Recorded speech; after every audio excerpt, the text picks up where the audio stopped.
வணக்கம். மீண்டும் மற்றொரு நிஜக்கண் நிகழ்ச்சியினூடாக சந்தித்திருக்கின்றோம்.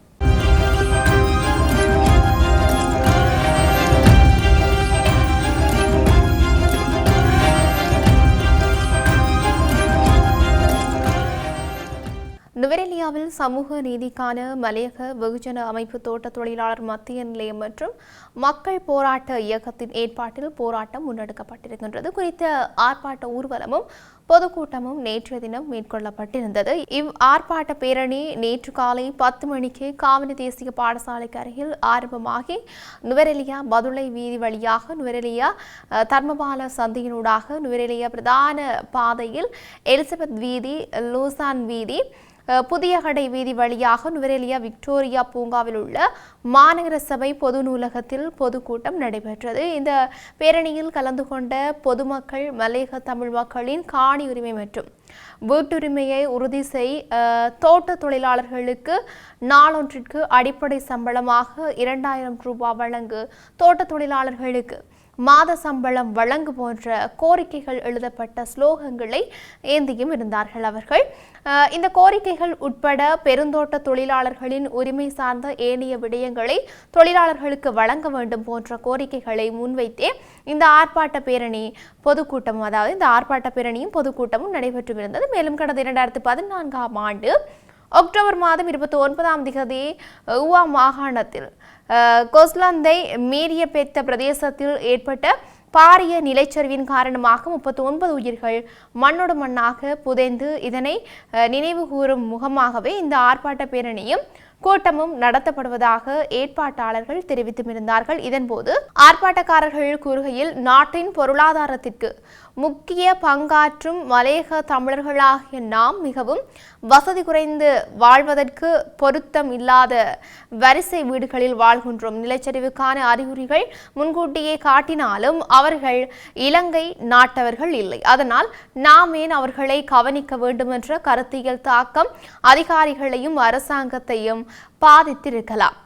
39 உயிர்கள் மண்ணில் புதையுண்டு சொன்ன செய்தியாக, அதாவது மண்ணில் புதையுண்டதாக சொன்ன செய்தியாக நாம் பார்ப்பது எமது உறவுகளுக்காகவது பாதுகாப்பான வீட்டு காணி உரிமையை வழங்குங்கள் எங்களை போன்று. 39 உயிர்கள் மண்ணில் புதையுண்டு சொன்ன செய்தியாக நாம் பார்ப்பது எமது உறவுகளுக்காவது பாதுகாப்பான வீட்டு காணி உரிமையை வழங்குங்கள் எங்களை போன்று அவர்களையும் புதைத்து விடாதீர்கள் என்றே அக்டோபர் 29ஆம் தேதி மலையக தமிழ் மக்களின் வீட்டு காணி உரிமை தினத்தை நினைவு கூறுகின்றோம் என்று சொல்லியும் குறிப்பிட்டும் இருந்தார்கள். தொடர்ச்சியாக தேசிய மக்கள் சக்தியின் ஹோமாகம பிரதேச சபையின் தலைவர் கஷுன் ரத்நாயவுக்கு தொலைபேசி மூலம் கொலை மிரட்டல் விடுக்கப்பட்டுள்ளதாக அவர் மூலம் ஹோமாகம தலைமையக காவல்துறையில் முறைப்பாடொன்று வழங்கப்பட்டிருக்கின்றது.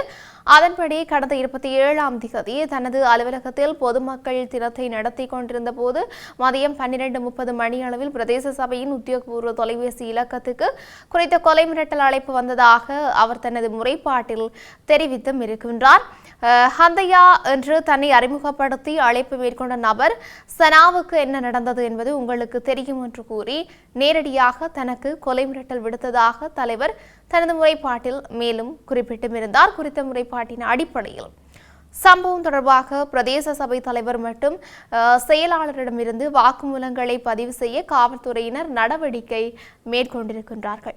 இந்த மிரட்டல் அழைப்பு இணைய அழைப்பு அல்ல, மாறாக நாட்டில் வழக்கமாக பயன்படுத்தப்படும் தொலைபேசி எண்ணிலிருந்து பெறப்பட்டது என்பது ஆரம்பகட்ட விசாரணைகளில் தெரிய வந்தும் இருக்கின்றது. எனினும் சம்பவம் தொடர்பில் சம்பந்தப்பட்ட தொலைபேசி எண்ணில் விரிவான பகுப்பாய்வு அறிக்கை அழைக்கப்படும் என்றும் அதன் அடிப்படையில் மேலும் விசாரணைகள் நடத்தப்படும் என்றும் இங்கு தெரிவிக்கப்பட்டும் இருக்கின்றது. இவையொருபுறம் இருக்க, சேவையை விட்டு விலகிய அரசு வைத்திய அதிகாரிகளிடமிருந்து அரசாங்கத்துக்கு 1277 மில்லியன் ரூபாய்க்கும் அதிகமான பணம் நிலுவையில் உள்ளதாக தேசிய கணக்காய்வு அலுவலகம் தெரிவித்திருக்கின்றது. பதவிகளை விட்டு விலகிய வைத்திய அதிகாரிகளிடமிருந்து 2024ஆம் ஆண்டு அக்டோபர் 31ஆம் தேதிக்கு அரசினால் அறவிடப்பட வேண்டிய பிணைமுறை தண்டப்பணம் மற்றும் கடன் முன்பண நிலுவைகள் ஆகியவற்றின் மொத்த தொகை 1277 மில்லியன் ரூபாய் ஆகும் என்றும் அந்த அலுவலகம் சுட்டிக்காட்டியிருக்கின்றது. சேவையை விட்டு விலகிய வைத்திய அதிகாரிகளிடமிருந்து அரசாங்கத்துக்கு சேர வேண்டிய நிலுவைகள் மற்றும் வெளிநாட்டு பயிற்சி பெற்ற விசேட வைத்திய அதிகாரிகளை நியமிப்பது தொடர்பில் விசேட கணக்காய்வு அறிக்கை மூலம் இந்த விடயம் தெரிய வந்திருக்கின்றது. தற்போது முதுகலை பட்டப்படிப்பு பயிற்சிக்காகவும் வெளிநாடுகளில் வேலை செய்வதற்காகவும் மற்றும் ஏனைய காரணங்களுக்காகவும் வெளிநாடு செல்லும் வைத்திய அதிகாரிகள் சேவையை விட்டு விலகுவது மற்றும் சேவையை கைவிடுவது குறிப்பிடத்தக்க வளர்ச்சியை காட்டுவதாக தேசிய கணக்காய்வு அலுவலகம் சுட்டிக்காட்டியும் இருக்கின்றது. மேலும் இந்த அதிகாரிகள் பிணைமுறி மற்றும் தண்டப்பணத்தை செலுத்தாமல் இருக்கும் போக்கு அதிகரித்துள்ளதாகவும் அவற்றை அறவிடுவதற்கான நடவடிக்கைகளில் பல பலவீனங்கள் இருப்பதாகவும் கணக்காய்வு அறிக்கை தெரிவித்திருக்கின்றது. அத்துடன் 2015 ஆண்டு முதல் 2024 ஆண்டு இறுதி வரை மொத்தம் 705 வைத்தியர்கள் ஒப்பந்தத்தை மீறியுள்ளதும் இந்த கணக்காய்வின் போது தெரிய வந்துள்ளதாக குறிப்பிடப்பட்டும் இருக்கின்றது. இப்படி இவையொரு புறம் இருக்க, முன்னாள் ஜனாதிபதி மஹிந்த ராஜபக்சவை சந்திப்பது போல் சமூக ஊடகங்களில் பரவி வரும் புகைப்படத்தில் இருப்பது தான் இல்லை என்று தேசிய மக்கள் சக்தியின் நாடாளுமன்ற உறுப்பினர் நிலந்தி ஹொட்டஹச்சி தெரிவித்துள்ளார். தனது உத்தியோகபூர்வ முகநூல் பக்கத்தில் பதிவொன்றையிட்டு அவர் இதனை மறுத்தும் இருக்கின்றார். முன்னாள் ஜனாதிபதி மஹிந்த ராஜபக்சவின் உத்தியோகபூர்வ முகநூல் பக்கத்தில் பதிவிட்டுள்ள திருமண நிகழ்வில் தான் கலந்து கொள்ளவில்லை எனவும் அவர் குறிப்பிட்டிருக்கின்றார். குறித்த நிகழ்விற்கு தனக்கு அழைப்பு விடுக்கப்படவில்லை என்றும் நாடாளுமன்ற உறுப்பினர் தனது பதிவில் சுட்டிக்காட்டியும் இருக்கின்றார். இவ்வாறு தன்னை தொடர்புபடுத்தி பகிரப்பட்டு வரும் புகைப்படம் திரிவுபடுத்தப்பட்டிருப்பின் அது தொடர்பில் விரைவில் சட்ட நடவடிக்கைகள் மேற்கொள்ளப்படும் எனவும் நாடாளுமன்ற உறுப்பினர் நிலந்தி ஹொட்டஹச்சி மேலும் தெரிவித்தும் இருக்கின்றார். ஆளும் கட்சியின் நாடாளுமன்ற உறுப்பினர் நிலந்தி ஹொட்டஹச்சி முன்னாள் ஜனாதிபதி மஹிந்த ராஜபக்சவை சந்தித்து பேசுவதை போன்ற ஒரு புகைப்படம் சமூக வலைதளங்களில் பகிரப்பட்டு வந்தது. குறித்த புகைப்படத்தை பகிர்ந்து பலரும் தமது விமர்சனங்களை தெரிவித்து வந்தமையும் இங்கு குறிப்பிடத்தக்க ஒரு விடயமாகவே இருக்கின்றது. தொடர்ச்சியாக ஆளும் தேசிய மக்கள் சக்தியின் சபாநாயகர் உள்ளிட்டோர் மேற்கொண்ட விமான பயணம் தொடர்பில் சர்ச்சை எழுந்திருக்கின்றது.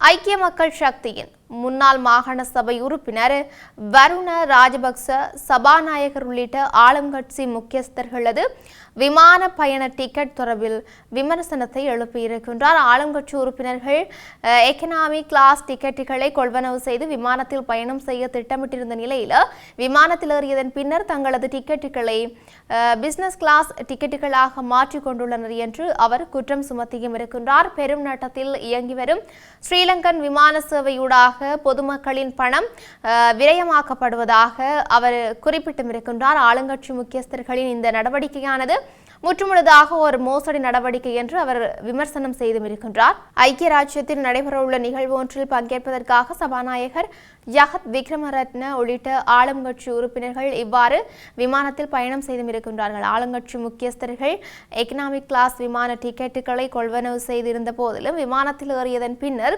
விமான டிக்கெட்டுகளை பிசினஸ் கிளாஸ் ஆக மாற்றிக் கொண்டுள்ளார்கள் என்று அவர் தெரிவித்தும் இருக்கின்றார். இந்த டிக்கெட் மாற்றம் தொடர்பில் புகைப்பட ஆதாரங்கள் உண்டு என்று சொல்லியும் அவர் தெரிவித்தும் இருக்கின்றார். ஆளும் கட்சியின் உறுப்பினர்களது இந்த இரட்டை நிலைப்பாடு குறித்து அதிருப்தி அடைவதாக அவர் தெரிவித்தும் இருக்கின்றார்.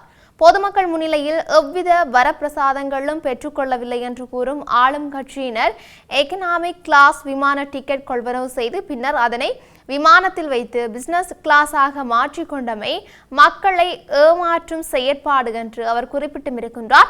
முன்னாள் ஜனாதிபதிகள் நேரடியாகவே பிசினஸ் கிளாஸ் டிக்கெட்டுகளை கொள்வனவு செய்து பணம் செய்திருந்தார்கள் எனவும், எனினும் ஆளும் கட்சியினர் மக்களை ஏமாற்றும் விதமாக நடந்து கொள்வதாகவும் அவர் குற்றம் சுமத்தியும் இருக்கின்றார். பாரியளவு நட்டத்தை சந்தித்து வரும் ஸ்ரீலங்கன் விமான சேவை நிறுவனத்தின் பயணம் செய்யும் ஆளுங்கட்சியினர் மக்கள் பணத்தை இவ்வாறு விரயமாக்குவது பொருந்துமா என்று அவர் கேள்வி எழுப்பியும் இருக்கின்றார். அரசு தலைவர்கள் வெளிநாட்டு விஜயங்களின் போது ராஜதந்திர செயல்பாடுகளில் ஈடுபட்டு நாட்டுக்கு நலன்களை பெற்றுக் கொடுப்பதாக அவர் அங்கு சுட்டிக்காட்டியும் இருந்தார். எவ்வாறெனினும் தேசிய மக்கள் சக்தி உறுப்பினர்கள் வெளிநாட்டு பயணங்களின் போது அங்கு வாழும் இலங்கையர்களை சந்திப்பதனையே முதன்மை நோக்காக கொண்டு செயல்படுகின்றார்கள் என்று அவர் தெரிவித்தும் இருக்கின்றார்.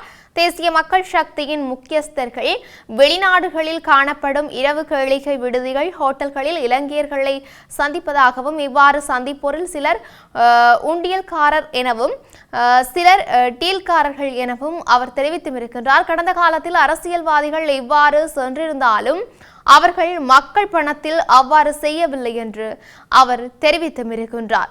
வெள்ளை ஆடை அணிந்து தூயவர்களாக காட்டிக்கொள்ளும் இந்த ஆளும் கட்சியின் உண்மை முகங்களை மக்கள் அறிந்து கொள்ளவில்லை என்று வருண ராஜபக்ச குற்றம் சுமத்தியும் இருக்கின்றார். இப்படி இருக்க நாட்டில் இன்னும் என்னெல்லாம் நடக்கப் போகின்றது என்று நாங்களும் பொறுத்திருந்து பார்க்கலாம். மீண்டும் மற்றொரு பதிவினூடாக சந்திக்கலாம். வணக்கம்.